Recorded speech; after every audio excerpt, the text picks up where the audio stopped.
Hello students, आज जो हमारा आर्टिकल है वो है क्लास 9 का जो फर्स्ट लेसन है दैट इज मोशन। सबसे पहले हम इसके अंदर डिस्कस करेंगे कि मोशन की डेफिनेशन क्या है। तो बच्चों, मोशन आप डे टू डे लाइफ में देखते हो कि an object change its position या changing its position with respect to time. एक डेफिनेशन ये बन सकती है। सेकेंड डेफिनेशन ये हो सकती है कि an object changing its position with respect to a stationary object from a particular frame of reference। frame of reference क्या होता है? frame of reference का मैं आपको एक एग्जांपल देता हूं। फॉर एग्जांपल, ये अर्थ है और ये मून है, ठीक है। अब यहां पर एक गाड़ी है,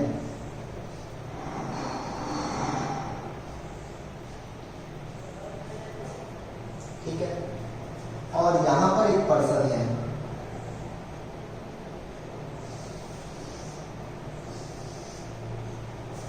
ये जो गाड़ी है ये रेस्ट पर है और ये पर्सन भी किसके है? रेस्ट पे है। तो ये पर्सन वो जो गाड़ी दिख रही है ये बोलेगा कि इस गाड़ी की जो स्पीड है वो 0 है, इसका मतलब गाड़ी रेस्ट पे, इसका मतलब ये अपनी position with respect to time या with respect to this person change नहीं कर रही। तो यहाँ पर जो फ्रेम ऑफ रेफरेंस है वो ये पर्सन है। तो इस पर्सन के अकॉर्डिंग ये गाड़ी किसमें है? रेस्ट में है। बट अगर एक पर्सन मून पर है और उसको अर्थ क्या दिखेगी? घूमती हुई, ठीक है। तो उसको क्या लगेगा कि गाड़ी भी मूव कर रही है। तो यहाँ पर ये जो गाड़ी है ये इस मून पर जो पर्सन है उसके कंपैरिजन में किसमें है? मोशन में है। इसके कंपैरिजन में मोशन में और इसके कंपैरिजन में रेस्ट में। तो हम ये बोलेंगे कि हमारा जो देखने का वे है वो ये है कि हम इसको यहाँ से देख रहे हैं और इस गाड़ी को यहाँ से देख रहे हैं।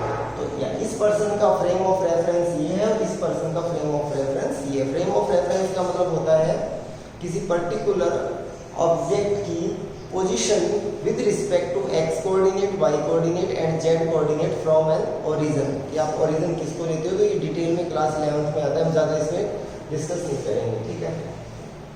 तो ये हमारा मोशन की डेफिनेशन है। डे टू डे लाइफ में हम मोशन के बड़े एग्जांपल देखते हैं कि अगर एक गाड़ी रोड पे जा रही है और उसमें एक ड्राइवर है और एक उसके पास में कोई दूसरा पर्सन है और उसी गाड़ी को जब एक आउटसाइड जो रोड पे खड़ा है वो देखेगा तो उसको क्या लगेगा कि वो जो गाड़ी के अंदर पर्सन है वो मूव कर रहा है, ठीक है। बट उसी गाड़ी में जो सेकंड पर्सन है उसको क्या लगेगा कि वो ड्राइवर वो किस पे है? रेस्ट पे है। तो दोनों के फ्रेम ऑफ रेफरेंस देखने के डिफरेंट है। अब हमारा इसके अंदर जो नेक्स्ट आर्टिकल आता है वो आता है डिस्टेंस।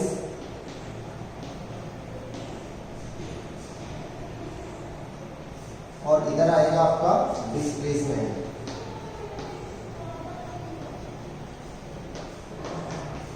Distance and displacement.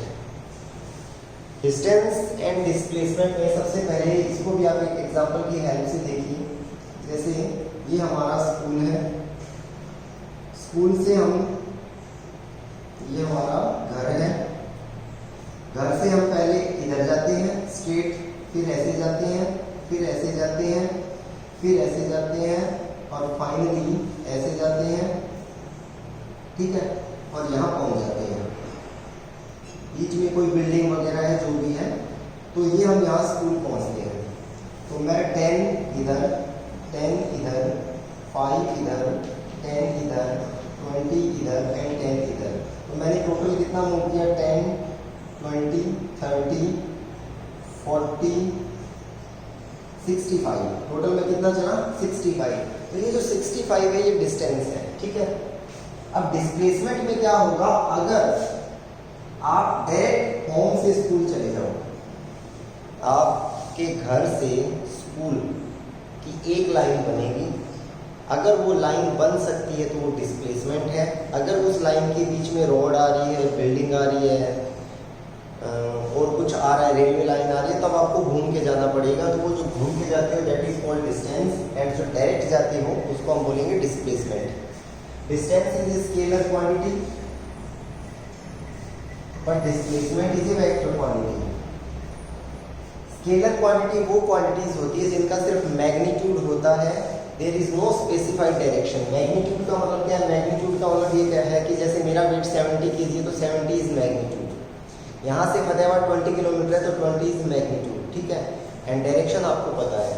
तो जैसे मैंने यहाँ पे आपको बोला था कि ये जो डिस्टेंस है कितना बढ़ रहा है 65, तो इसका जो मैग्नीट्यूड है वो 65 है। तो scalar quantities are those quantities which have only magnitude but there is no specified direction. Direction तो होती है, ये रहा पहले ये इधर चला, ये भी एक डायरेक्शन है, ये भी एक डायरेक्शन है, ये but there is no specified direction. So that is called scalar quantity. So distance is a scalar quantity and displacement is a vector quantity. What is the definition of a vector quantity? So vector quantities are those quantities which have both magnitude as well as direction, a specified direction, a particular direction. तो यहाँ पे देखो, जैसे मैंने आपको बोला था ये जो आ रहा है ये क्या है सारा, ये डिस्टेंस है, और ये जो आ रहा है इसको हम क्या बोलेंगे? डिस्प्लेसमेंट। तो ये जो डिस्प्लेसमेंट है इसकी पर्टिकुलर डायरेक्शन है, ठीक है। इसमें मैग्नीट्यूड भी होता है और डायरेक्शन भी होती है। अब ये इसको टोटल कितना पड़ता है 15, तो यहाँ पे जो डिस्टेंस है वो 65 मीटर है और डिस्प्लेसमेंट है वो 15 मीटर है। What is the unit of distance and displacement? SI unit for distance and displacement is metre, ठीक है। और मीटर को हम ऐसे लिखते हैं जैसे 10 मीटर, ठीक है। उसके बाद में इन दोनों में कुछ बेसिक डिफरेंस भी है। तो सबसे पहला डिफरेंस क्या होगा? सबसे पहला डिफरेंस ये होगा कि डिस्टेंस, अच्छा कौन से केस में डिस्प्लेसमेंट है वो डिस्टेंस के इक्वल होगा? तो आंसर इज, एक कार स्ट्रेट लाइन में चलती है, मतलब जैसे ये सिरसा है और ये फतेहाबाद है, ठीक है।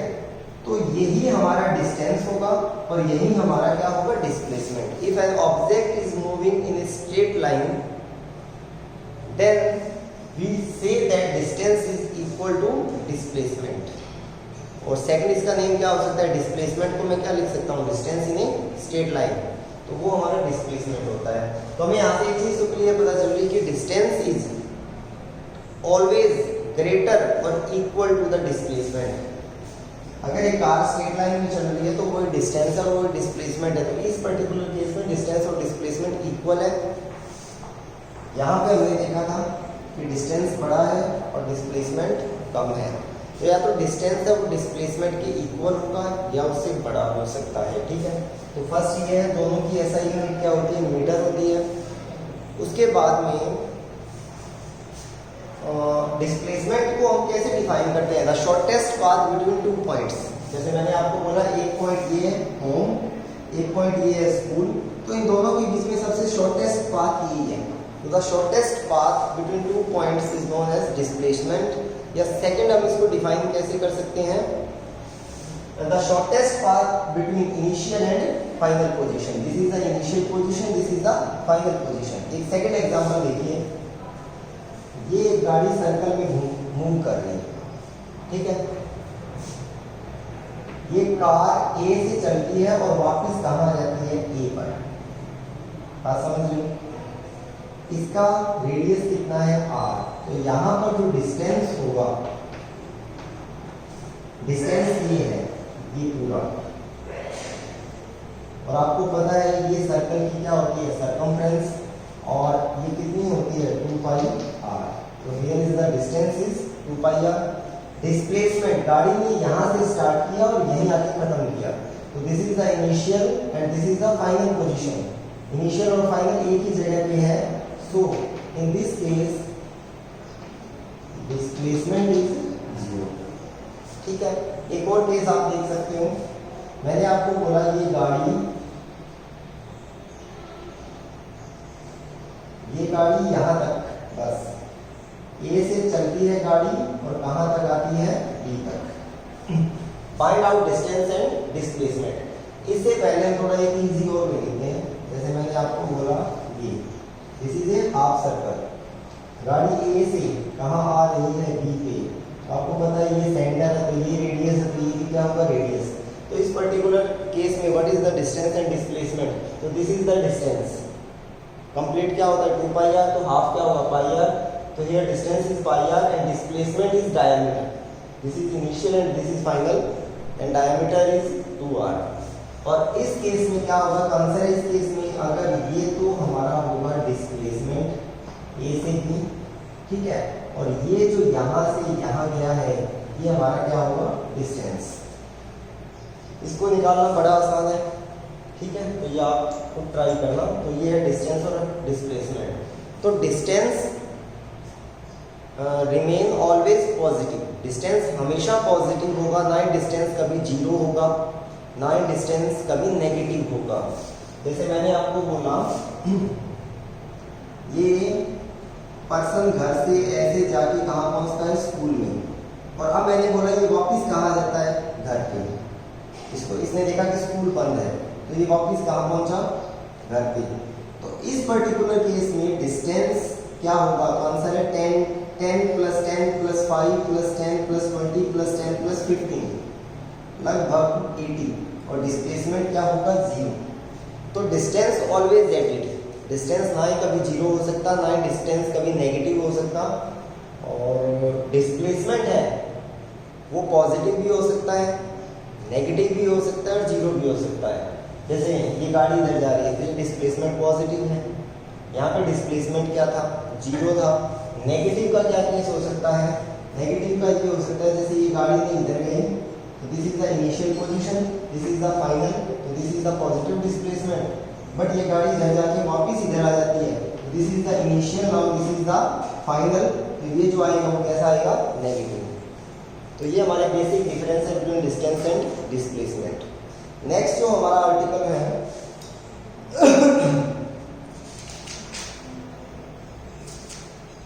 Uniform motion and non uniform motion.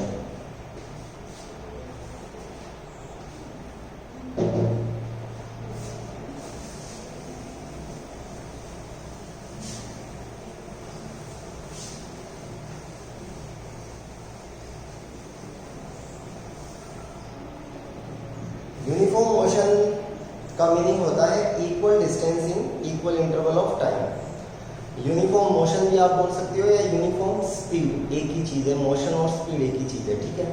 तो अगर मैं सीधा आप यूनिफॉर्म मोशन की बात करूँ या मैं डायरेक्ट बात करता हूँ किसकी, यूनिफॉर्म स्पीड।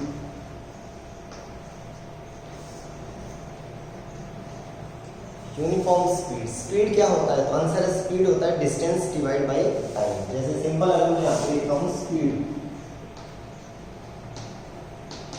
तो स्पीड होता है distance divide by time. Speed की यूनिट क्या होती है, तो आंसर है डिस्टेंस की यूनिट मीटर, टाइम की यूनिट सेकेंड। इसको लिखने का तरीका क्या है, metre per second. This is the speed of, this is the unit of speed. Velocity क्या होता है, वेलोसिटी होता है displacement, displacement divide by time. Again unit क्या आएगा, मीटर पर सेकंड। जैसे ये केस था, अगर गाड़ी ने ए से स्टार्ट किया और वापस ए पे गाड़ी आती है तो यहाँ पर स्पीड के, जैसे for example this is radius is 10 और इसको यहाँ से यहाँ आने में टाइम कितना लगता है 10 सेकेंड। तो यहाँ पे स्पीड क्या आएगा, स्पीड आएगा डिस्टेंस डिवाइड बाय में टाइम। तो टाइम कितना है 10, डिस्टेंस कितना है सरकमफ्रेंस 2, पाई कितना होता है 3.14 और रेडियस कितना है 10। इसको सॉल्व कर देगा। और यहाँ पे वेलोसिटी क्या आएगी, तो वेलोसिटी होता है डिस्प्लेसमेंट डिवाइड बाय में टाइम। डिस्प्लेसमेंट 0 है तो वेलोसिटी यहाँ पे 0 मीटर पर सेकेंड, और स्पीड यहाँ पे क्या आएगी, इसको सॉल्व करने में जो भी आंसर आएगा, ठीक है। Again speed is a scalar quantity, क्यों, क्योंकि इसमें डिस्टेंस है, डिस्टेंस स्केलर था, डिस्टेंस में कोई स्पेसिफाइड डायरेक्शन नहीं होती। Velocity is a vector quantity because यहाँ पे क्या है डिस्प्लेसमेंट है। अगर एक गाड़ी आपको कोई बोल रहा है कि the speed of a car is 50 km/h in north direction, तो ये केस है वेलोसिटी का। अगर आपको कोई बोल रहा है कि the speed of a car is only 50 km/h, then this is the case of a speed. Now what is the uniform speed, uniform speed और इसी में मैं लिख देता हूँ यूनिफॉर्म मोशन। यूनिफॉर्म स्पीड होता है equal distance in equal interval of time. एक कार चल रही है यहाँ से और एक कार यहाँ तक जाती है,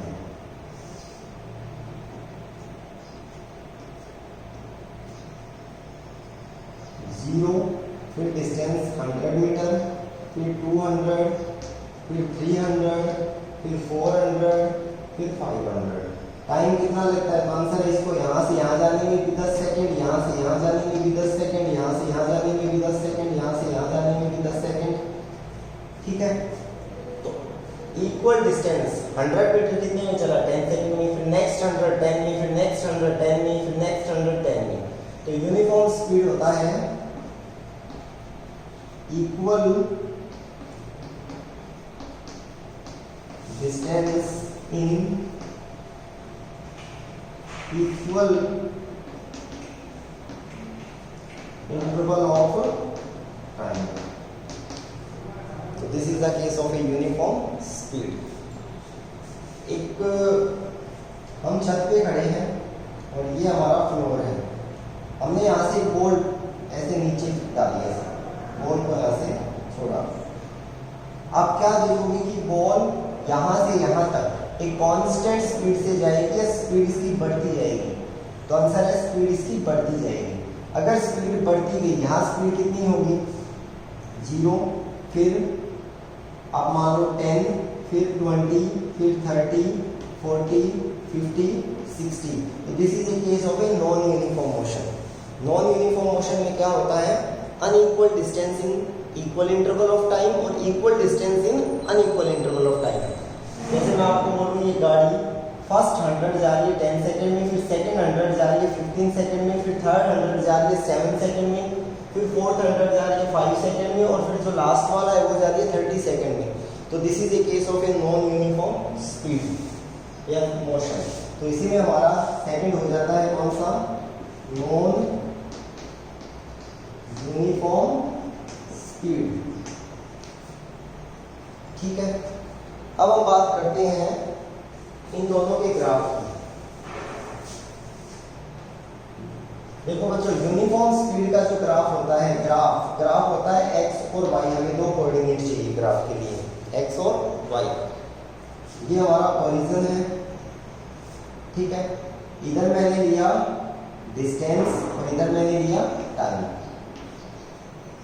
यूनिफॉर्म स्पीड में ग्राफ, अब जैसे फॉर एग्जांपल देखो, यहाँ पर टाइम 0 है, फिर यहाँ पर टाइम 10 है, यहाँ पर टाइम 20 है, यहाँ पर टाइम 30 है, यहाँ पर टाइम 40 है और यहाँ पर टाइम 50 है। यहाँ पर डिस्टेंस 100, 0, 100, 200, 300, 400 और 500। फर्स्ट 10 सेकंड में कितना ट्रेवल करता है? 100। तो ये रहा पॉइंट। फिर कितना करता है? 200। फिर जब 30 सेकंड हुए तो कितना करता है? 3। 40 हुए तो कितना करता है? ये। तो जब आप इन सभी पॉइंट्स को आप मिलाओगे तो आपको क्या मिलेगी? Straight line. तो यूनिफॉर्म मोशन जो होता है आपका, उसका जो ग्राफ होता है वो कैसा आता है? Straight line. तो यहाँ पर ये आपको एक स्ट्रेट लाइन कर्व मिलता है। ठीक है, किसी भी ग्राफ के अंदर फॉर एग्जांपल इधर हमारा टाइम है और इधर हमारा डिस्टेंस है। तो अगर आपको कोई ये ग्राफ बोले तो आप क्या बोलोगे? This is the case of a uniform speed, equal distance in equal interval of time, and this is called slope of the graph.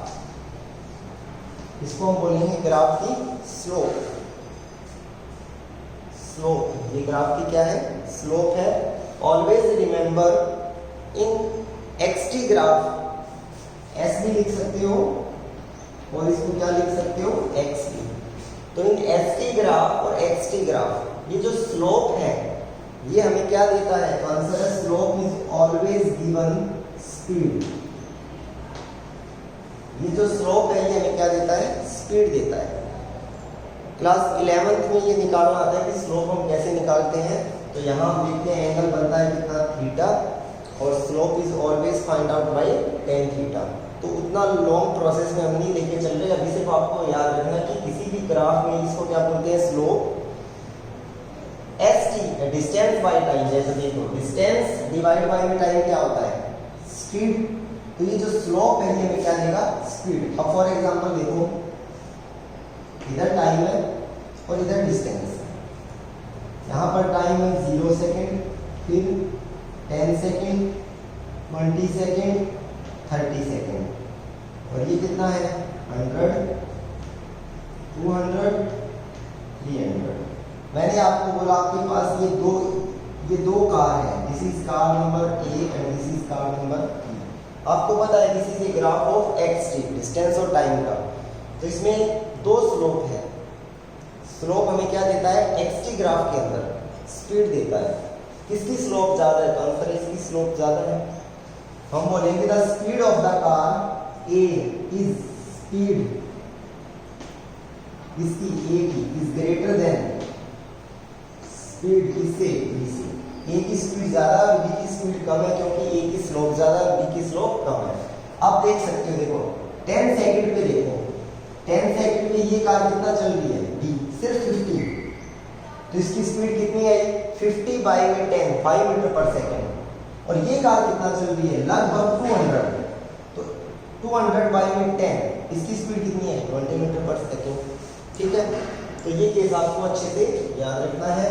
और जो नॉन यूनिफॉर्म मोशन होता है उसका कर्व कैसा होता है, आंसर है इधर हमारा टाइम है और इधर हमारा डिस्टेंस है। तो नॉन यूनिफॉर्म का ऐसा बना, ये स्ट्रेट लाइन नहीं होता, थोड़ा कर्व शेप में होता है। ठीक है, ऐसे भी जा सकता है, ये लगभग ऐसे भी बना सकते हो और ऐसे बना दो। ठीक है, तो this is the case of a non uniform motion, और ये नॉन यूनिफॉर्म मोशन का कर्व है और ये यूनिफॉर्म मोशन का कर्व है।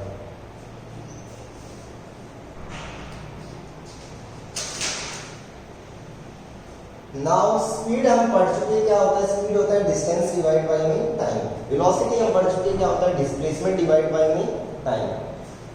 अब हमारा आता है जो नेक्स्ट है एवरेज स्पीड।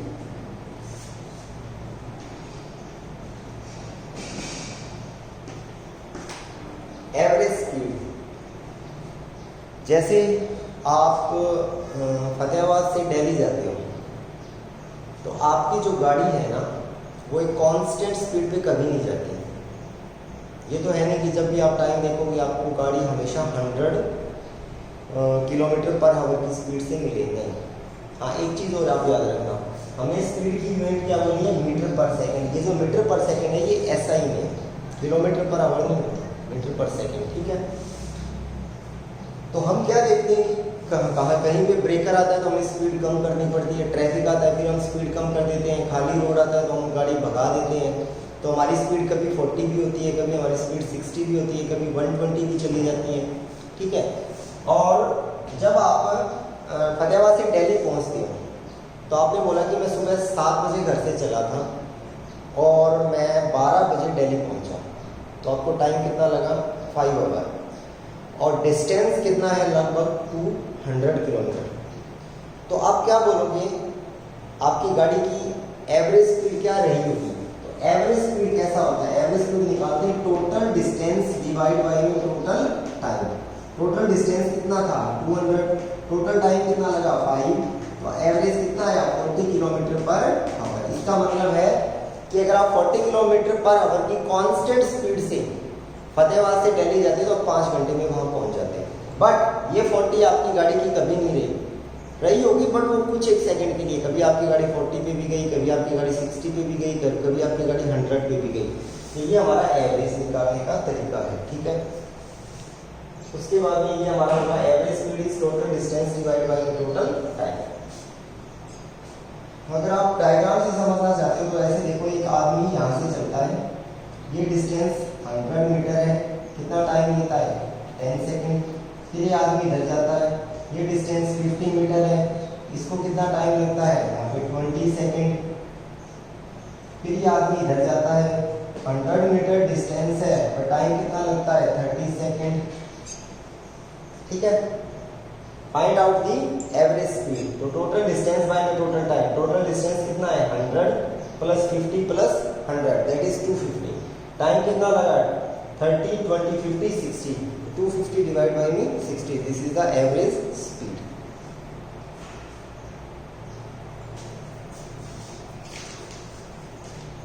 यूनिफॉर्म स्पीड का एक सेकंड नेम भी है, इसको हम बोलते हैं कांस्टेंट स्पीड। जैसे वो मैंने यहाँ पे डायग्राम बनाया था, तो उसमें गाड़ी की स्पीड कितनी आ रही थी 100 मीटर, हर जो आपका 100 मीटर का इंटरवल था उसको कितना टाइम लग रहा था ट्रेवल करने में 10 सेकेंड। तो what is the speed of that car 100 divide by 10 that is 10 metre per second. तो इसका मतलब है कि यूनिफॉर्म स्पीड कितनी आई 10 मीटर पर सेकेंड। तो uniform speed is also called constant speed. तो सेकेंड नेम इसका क्या है कांस्टेंट स्पीड। एक बॉल को जब हम ड्रॉप करते हैं तो वो नीचे बड़ी स्पीडली आती है, उसकी स्पीड बढ़ती जाती है, तो वहां पे स्पीड कांस्टेंट नहीं है, that is a variable case, variable speed.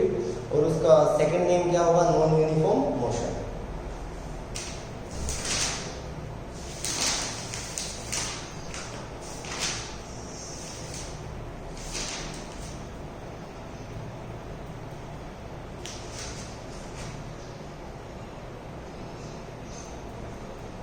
ऐसे ही वेलोसिटी में भी हमारे दो केस बनते हैं।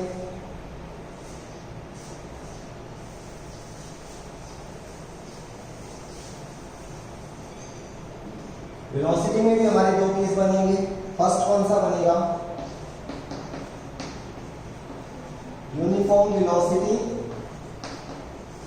सेकंड कौन सा बनेगा नॉन यूनिफॉर्म वेलोसिटी। इसमें आप क्या बोलोगे equal displacement in equal interval of time. बना लेना आपको equal displacement in equal interval of time. इसमें क्या बोलोगे equal displacement in unequal interval of time और unequal displacement in equal interval of time. ठीक है, तो uniform velocity and non uniform velocity.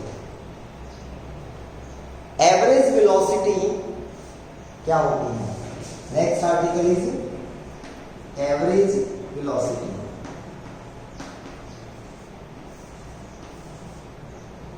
देखो बच्चों, अगर एक कार यूनिफॉर्म स्पीड से चल रही है, वो सुबह से शाम तक यूनिफॉर्म स्पीड से चल रही है, तो वही उसकी कांस्टेंट स्पीड बोली जाएगी, वही उसकी क्या बोली जाएगी एवरेज। क्योंकि जब आप लास्ट में सब करोगे तो कितना आएगा जो यूनिफॉर्म है उतना ही आएगा, वही उसका। तो uniform speed is equal to the constant speed is equal to the average speed. But average velocity क्या होती है एवरेज वेलोसिटी का एक फॉर्मूला होता है इनिशियल वेलोसिटी। इनिशियल वेलोसिटी को मैं रिप्रेजेंट करता हूँ u से, फाइनल वेलोसिटी को मैं रिप्रेजेंट करता हूँ v से, और डिवाइड बाय में 2। बट इसके लिए कंडीशन है, condition is if acceleration is constant. अब इसका मतलब देखो एक्सीलरेशन होता है change in speed divide by में चेंज इन टाइम। मैं डिटेल में करवाऊंगा, अभी एक बार थोड़ा आप सिंपल समझो। जैसे गाड़ी है, गाड़ी की इनिशियल स्पीड थी 10, फिर गाड़ी की स्पीड 1 सेकंड बाद में 20 हुई, फिर 1 सेकंड बाद में 30 हुई, फिर 1 सेकंड बाद में 40 हुई, फिर 1 सेकंड बाद में 50 हुई, और फिर 1 सेकंड बाद में कितनी हुई 60। तो फाइनल स्पीड कितनी है 60, इनिशियल कितनी है 10, 10 से 20, 20 से 30, 30 से 40, 40 से 50, 50 से 60। This is a case of A acceleration. यहाँ पे क्या हो रहा है एक्सीलरेशन, और एक्सीलरेशन है भी कितना कांस्टेंट, हर बार कितना हो रहा है 10 10। तो हम क्या बोलेंगे एक्सीलरेशन इज कांस्टेंट। तो अगर आपको कोई इसमें बोल दे कि इनिशियल स्पीड तो 10 है फाइनल 60 है, एवरेज वेलोसिटी बताओ, तो एवरेज कैसे निकालोगे u plus v by 2। u कितना है 10, v कितना है 60, बाई में 2 कितना आएगा 35 मीटर पर सेकेंड। तो अभी हम यहाँ तक कंप्लीट करते हैं। अभी हम इसका एक नेक्स्ट वीडियो बनाएंगे जिसके अंदर हम एक्सीलरेशन को डिटेल से स्टडी करेंगे। Then we have to do kinematics all 3 equation by graphical method and by theoretical method. Thank you.